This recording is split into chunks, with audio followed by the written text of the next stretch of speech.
మావి కిచెన్కి స్వాగతం. ఈరోజు రెసిపీ సేమియా పెసరపప్పు బెల్లం పాయసం.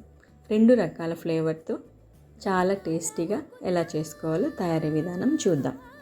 జార్లో 1/2 కప్ పుట్నాల పప్పు, 1/2 కప్ పచ్చి కొబ్బరి, 4 యాలకులు వేసి పౌడర్ చేసి ఉంచుకోవాలి. ముందుగా 1/2 కప్ పెసరపప్పుని బాగా కడిగేసి స్టవ్ మీద పెట్టి మెత్తగా ఉడికించుకోవాలి. 1/2 కప్ సేమియా నెయ్యిలో వేయించి ఉంచుకోవాలి. 1 కప్ బెల్లం తీసుకుంటున్నాను. మీ రుచికి సరిపడా ఎక్కువైనా తక్కువైనా వేసుకోవచ్చు. 1 గ్లాస్ వాటర్ వేసి స్టవ్ మీద పెట్టి బాగా కరిగించి ఉంచుకోవాలి.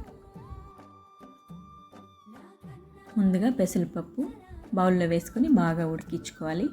పెసరపప్పు ఉడికిన తర్వాత నెయ్యిలో వేయించుకున్న సేమియా కూడా వేసి మెత్తగా ఉడికించుకోవాలి. సేమియా ఉడికిన తర్వాత కరిగించుకున్న బెల్లం నీళ్ళని వడకట్టుకొని పచ్చివాసన పోయే వరకు బాగా ఉడికించుకోవాలి. ఉడికిన తర్వాత యాలకుల పొడి వేసి కలిపేసి దించేసుకుందాం. ఇందులో మనకి ఎంత పలుచగా కావాలంటే అన్ని పాలు వేసుకోవాలి. నెయ్యిలో వేయించుకున్న జీడిపప్పు ద్రాక్ష వేసి సర్వ్ చేసుకోవడమే.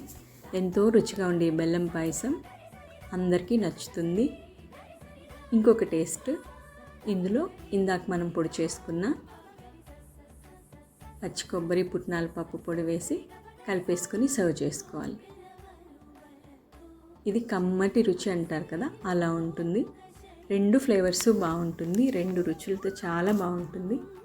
ఫ్రిడ్జ్లో పెట్టుకొని తింటే అమృతంలాగా అనిపిస్తుంది. శ్రావణం వచ్చింది. మహాలక్ష్మికి పాయసం అంటే చాలా ఇష్టం. శుక్రవారం రోజున చేసి నివేదన చేయండి. చాలా మంచిది, అందరికీ నచ్చుతుంది. తప్పకుండా ట్రై చేయండి, టేస్ట్ చేయండి.